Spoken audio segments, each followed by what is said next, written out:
जो भी शख्स अपनी किसी भी चीज़ में इम्प्रूवमेंट चाहता है, उसे ये समरी सुननी चाहिए। हाँ, आपने सही सुना।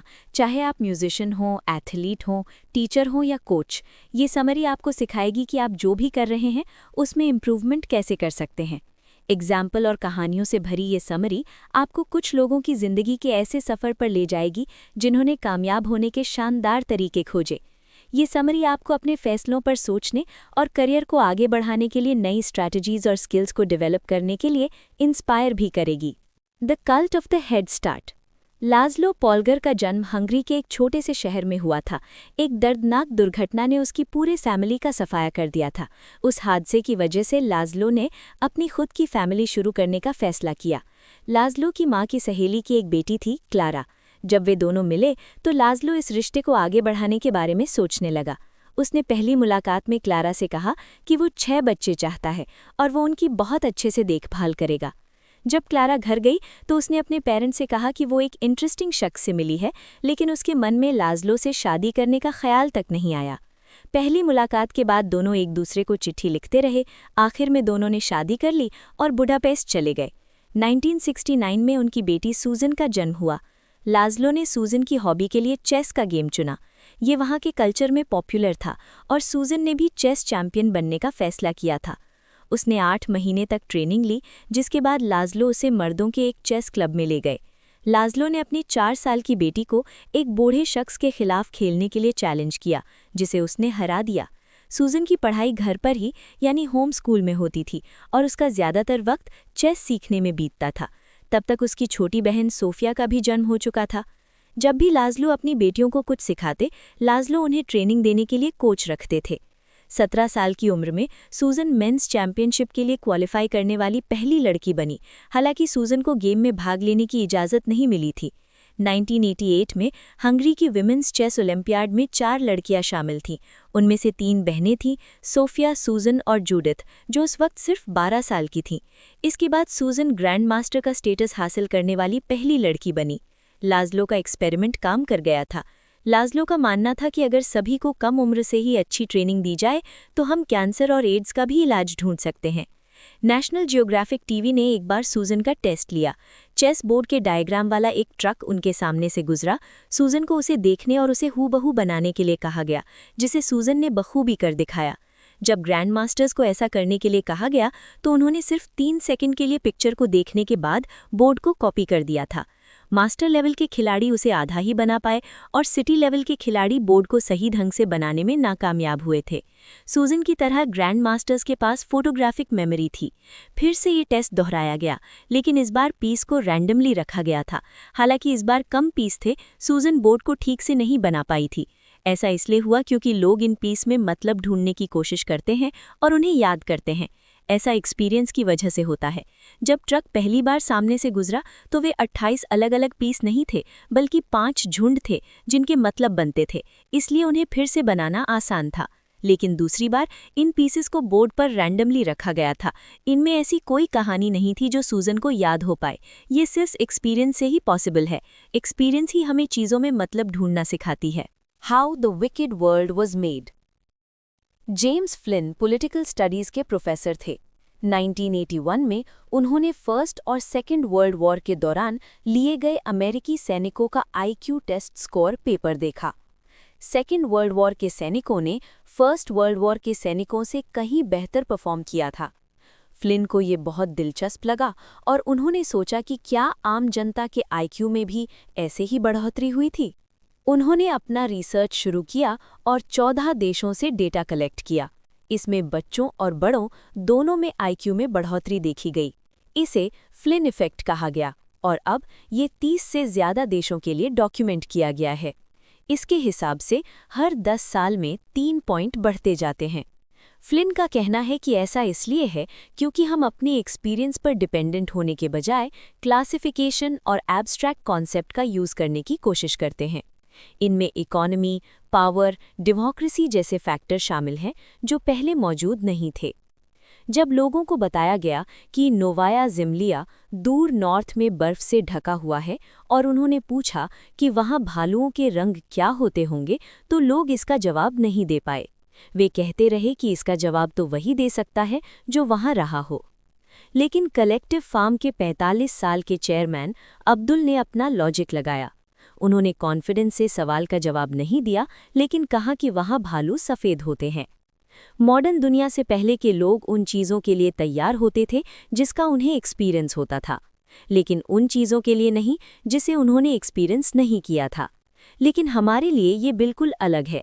हम उन जगहों के बारे में सवालों के जवाब दे सकते हैं जहां हम कभी नहीं गए हैं।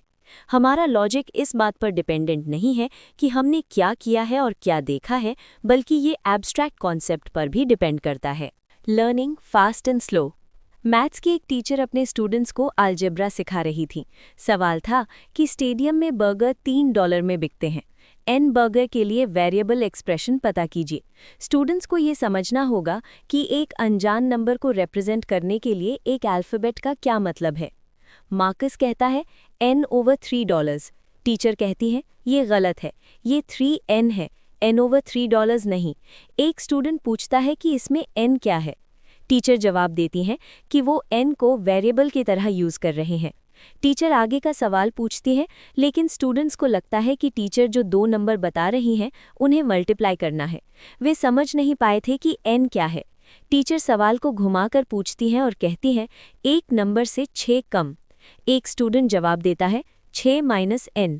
वे जवाब देने की कोशिश करते हैं, लेकिन फिर भी वेरिएबल के कॉन्सेप्ट को नहीं समझ पाते। ये एशिया, अमेरिका और यूरोप के कई क्लासों में से एक अमेरिकी क्लास था, लेकिन सभी जगहों के क्लासरूम अलग अलग थे। कुछ क्लासों में स्टूडेंट्स खुद काम करके टाइम बिताते और दूसरी क्लासों में टीचर स्टूडेंट्स की मदद करते। इनमें ज़्यादातर लेक्चर ही दिए जाते थे, लेकिन कुछ बातें एक जैसी भी थी, जैसे कि टीचर स्टूडेंट्स को पढ़ाने के लिए 2 ज़रूरी तरीकों पर भरोसा करते थे। एक, प्रोसीजर के यूज़ से, दूसरा कनेक्शन के यूज़ से। प्रोसीजर को यूज़ करने में स्टूडेंट्स को एक फॉर्मूला दिया जाता था, जिसे वे वैसे ही दूसरे सवालों पर अप्लाई कर सकते थे। एग्जाम्पल के लिए, एक पॉलीगॉन के इंटीरियर एंगल्स को जोड़ने के फॉर्मूले को वर्कशीट में दिए गए सभी पॉलीगॉन पर अप्लाई किया जा सकता था। जहाँ तक कनेक्शन के तरीके का सवाल था, इससे स्टूडेंट्स को फॉर्मूला से भी बड़े कॉन्सेप्ट से जुड़ने का मौका मिलता है।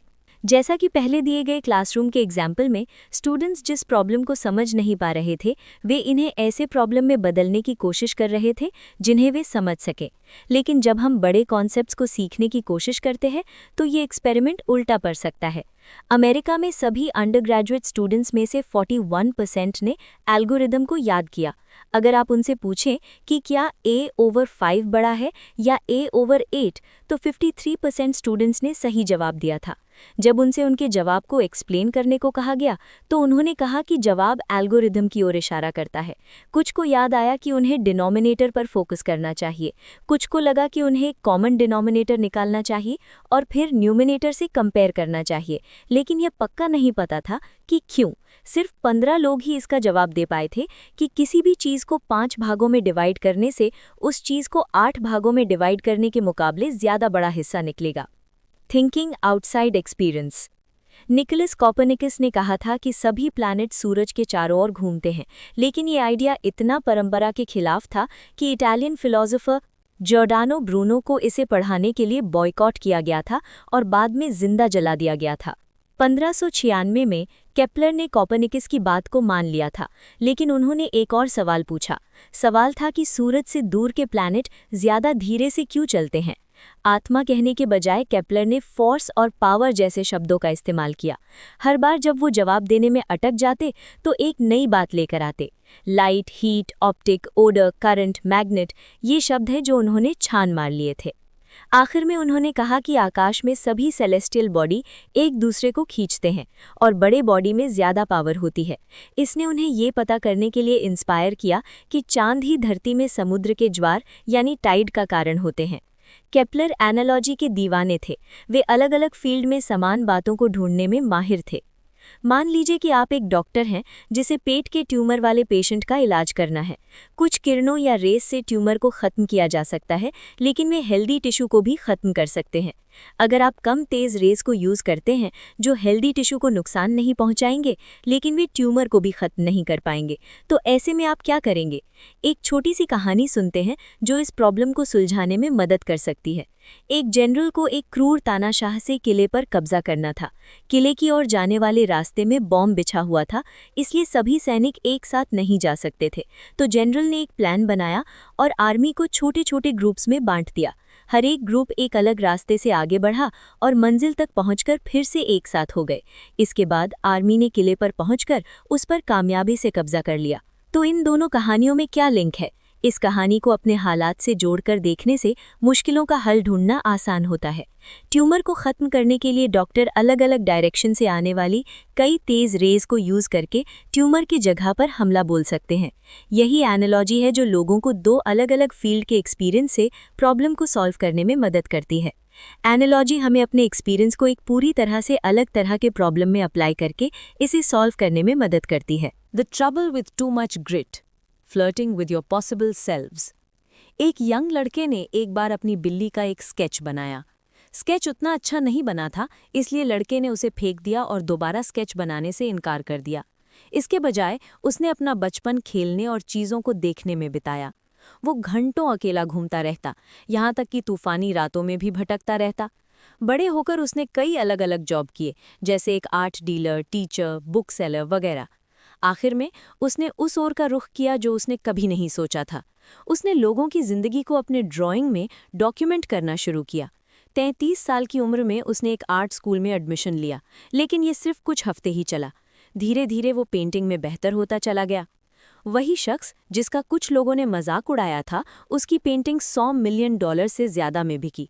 ये शख्स कोई और नहीं बल्कि वैन गॉग थे। उनकी पेंटिंग मॉडर्न आर्ट का सिंबल बन गई।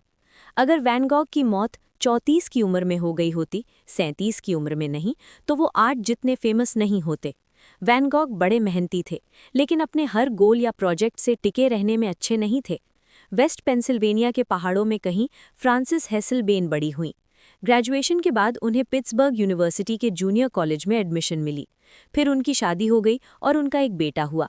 ये वो औरत थी जो आगे चलकर यूएसए की गर्ल स्काउट्स की सीईओ बनी। Harvard's mind brain and education program के डायरेक्टर टॉड रोज ने कुछ हट के करियर का रास्ता अपनाने वालों की स्टडी की और कुछ कामयाब लोगों का इंटरव्यू लिया। इससे पता चला कि इनमें से हर एक ने किसी न किसी तरह के अलग रास्ते को अपनाया था। उन सभी ने सोचा था कि वे कुछ ऐसा कर रहे हैं जो ज़्यादातर लोग नहीं करते। असल में वे अलग रास्ता अपनाकर या अपना रास्ता बदलकर शर्मिंदा महसूस करते थे। उन सभी को बताया गया कि ओरिजिनल रास्ते से हटना रिस्क से भरा हुआ होता है। असल में वो गलत नहीं थे, क्योंकि उनके जैसे और भी बहुत से लोग थे। वे उन लोगों से नहीं डरते थे जो लंबे वक्त तक टिके रहते थे। वे जानते थे कि उन्हें क्या करना है और अपना फोकस कहाँ रखना है। The outsiders advantage. 1970 में एल्फ बिंघम और उनके क्लासमेट्स को एक खास किस्म के मॉलिक्यूल्स यानी अणु बनाने के तरीकों को ढूंढना था। इसके लिए सबसे बढ़िया रास्ता उस नॉलेज से मिल सकता था जो स्कूल की पढ़ाई का हिस्सा नहीं था। एक स्टूडेंट के ग्रुप को 4 स्टेप्स में एक मॉलिक्यूल को सिंथेसाइज करने के लिए कहा गया था। एल्फ के पास जो ज़रूरी इन्फॉर्मेशन थी वो टाटर की क्रीम के अंदर घुली हुई थी। ये एक बेकिंग इंग्रेडिएंट था जिसे वो बचपन से पहचानते थे। इसलिए उन्होंने इसके बारे में सोचा और महसूस किया कि इसका सल्यूशन ज़रूर कुछ लीक से हटकर होने वाला था। अब सवाल ये था कि वो ऐसा ऑर्गेनाइजेशन कैसे बना सकते थे जो इस तरह के प्रॉब्लम को सुलझाए। 2001 में उन्होंने 21 प्रॉब्लम को इकट्ठा किया, जिन्हें एक वेबसाइट पर पोस्ट कर दिया गया। इन प्रॉब्लम्स को सुलझाने वाले साइंटिस्ट्स ने कहा कि ये प्रॉब्लम्स बहुत ही कॉन्फिडेंशियल थे और इनका खुलासा नहीं किया जा सकता था। उनका सवाल ये था कि अगर वे इन प्रॉब्लम्स को नहीं सुलझा पाए तो जो एक्सपर्ट नहीं थे वो इन्हें कैसे सुलझा सकेंगे। बिंघम ने अपने ऑर्गेनाइजेशन से एक्सपेरिमेंट को जारी रखने की रिक्वेस्ट की और वे मान गए। जैसे ही इंटरनेट पर लोगों ने अपने जवाब भेजे, साइंटिस्ट्स हैरान रह गए। जैसा कि बिंघम ने अंदाज़ा लगाया था, बाहर का नॉलेज काम आया। एक सल्यूशन एक वकील ने भेजा था जिसका जवाब केमिकल पेटेंट के साथ काम करने के एक्सपीरियंस से आया था। बिंघम ने इसे आउटसाइड थिंकिंग का नाम दिया, यानी ट्रेनिंग के बाहर के एक्सपीरियंस से सल्यूशन ढूंढना। ज़्यादा नॉलेज हो तो किसी भी प्रॉब्लम को सुलझाने के लिए ज़्यादा मौके मिलते हैं। सालों पहले जापान ने हनफुडा यानी फूलों वाले कार्ड को बैन कर दिया था, क्योंकि फूलों के 12 अलग अलग सूट जुए और वेस्टर्न कल्चर से जुड़े थे।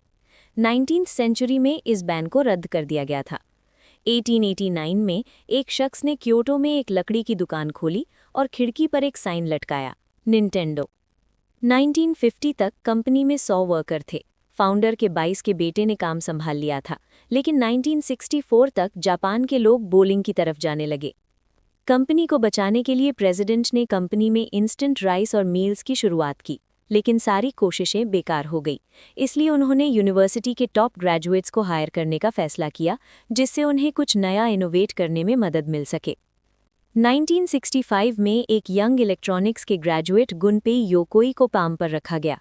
योकोई ने चीज़ों के साथ एक्सपेरिमेंट किया। एक दिन उसने एक लकड़ी के टुकड़ों से एक हाथ बनाया, जिसके आखिर में कसने के लिए एक टूल बनाया गया था, जो हैंडल के खींचने पर बंद होता था। जब भी उसे आलस आता, योकोई इस डिवाइस की मदद से दूर रखी चीज़ों को उठा लेता था। एक दिन कंपनी के प्रेसिडेंट ने उसे अपने ऑफिस में बुलाया। योकोई ने सोचा कि उसे डांटने के लिए बुलाया गया है, लेकिन प्रेसिडेंट ने उस डिवाइस को गेम में बदलने के लिए कहा।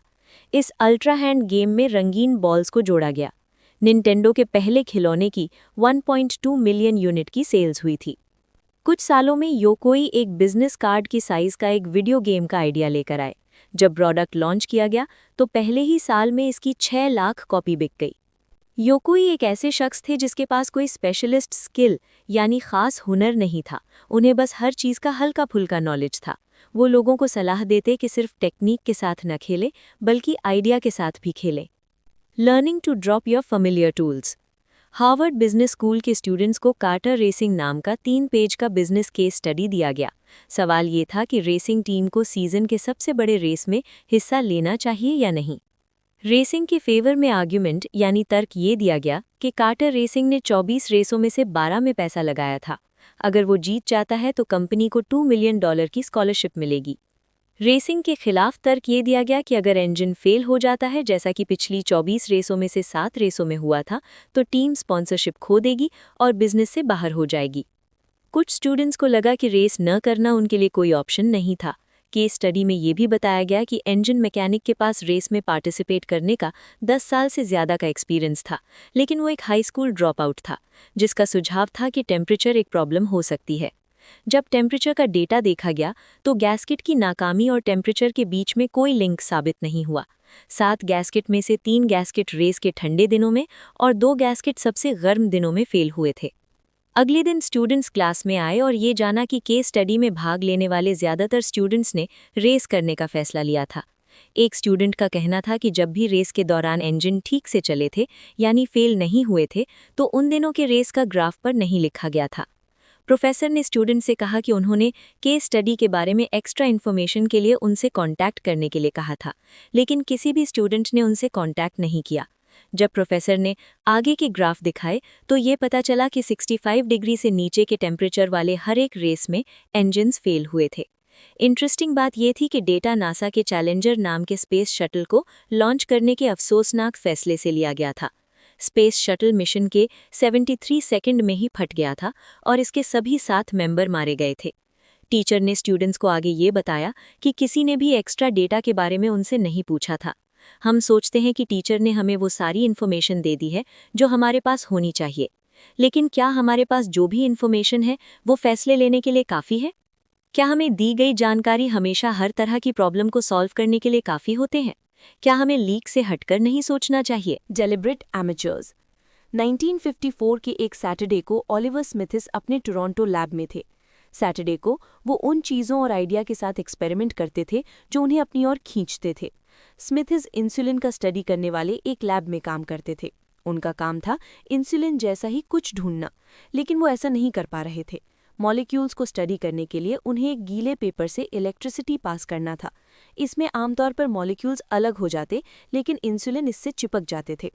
एक लोकल बच्चों के हॉस्पिटल ने गीले पेपर के बजाय गीले अनाज को यूज़ करने की कोशिश की। इससे चिपककर रहने वाली प्रॉब्लम सॉल्व हो गई, लेकिन इसके लिए उन्हें अनाज को 50 स्लाइस में काटने और उनमें से हर एक को एनालाइज करने की ज़रूरत पड़ती। इसमें बहुत ज़्यादा टाइम लगता, लेकिन तब स्मिथिस को 12 साल की उम्र का कोई वाक़या याद आया। जब वे बच्चे थे तो वो देखते थे कि उनकी माँ कॉलर को कड़क बनाने के लिए उनके पिता की शर्ट में स्टार्च लगाती थी। वे हर एक शर्ट को गर्म स्टार्च में डुबोकर उन्हें आयरन करती। उनकी हेल्प करने के लिए स्मिथी स्टार्च फेंकने जाते तो देखते कि स्टार्च जेली की तरह जमा हो जाता था। तो स्मिथिस ने सोचा कि अनाज को पकाकर ठंडा कर जेल बनने के लिए रख देंगे। जब उन्होंने पेपर के बजाय इसे यूज करने की कोशिश की तो इंसुलिन के मॉलिक्यूल्स अलग हो गए। वे जब भी लोगों को सिखाते तो कहते थे कि उन्हें किसी की कॉपी नहीं बनना चाहिए। वे कहते कि हमें अपने स्किल को नई प्रॉब्लम्स पर अप्लाई करना चाहिए, या फिर एक प्रॉब्लम को लेना चाहिए और पूरी तरह से नए स्किल को यूज करने की कोशिश करनी चाहिए। कंक्लूजन, इस समरी ने आपको सिखाया कि आप लाइफ में जो कुछ भी कर रहे हैं उसमें कैसे कामयाब होना है। म्यूजिशियंस, साइंटिस्ट्स, बिजनेसमैन, पेंटर्स और बहुत से लोगों की कहानियों से आपको ऐसी नई स्ट्रैटेजीज और स्किल्स के बारे में बताया गया है जो आपके पास होनी चाहिए। ये समरी अलग अलग तरह के नॉलेज की ज़रूरत पर फोकस करती हैं, जिन्हें आप अपने नज़रिए को बढ़ाने के लिए इस्तेमाल कर सकते हैं। ये समरी बताती है कि आपके रास्ते में आने वाली हर प्रॉब्लम को सुलझाने के लिए पढ़ाई से मिली नॉलेज ही काफ़ी नहीं होती, बल्कि ज़िंदगी में हुए एक्सपीरियंस भी आपको बहुत कुछ नया सिखाते हैं।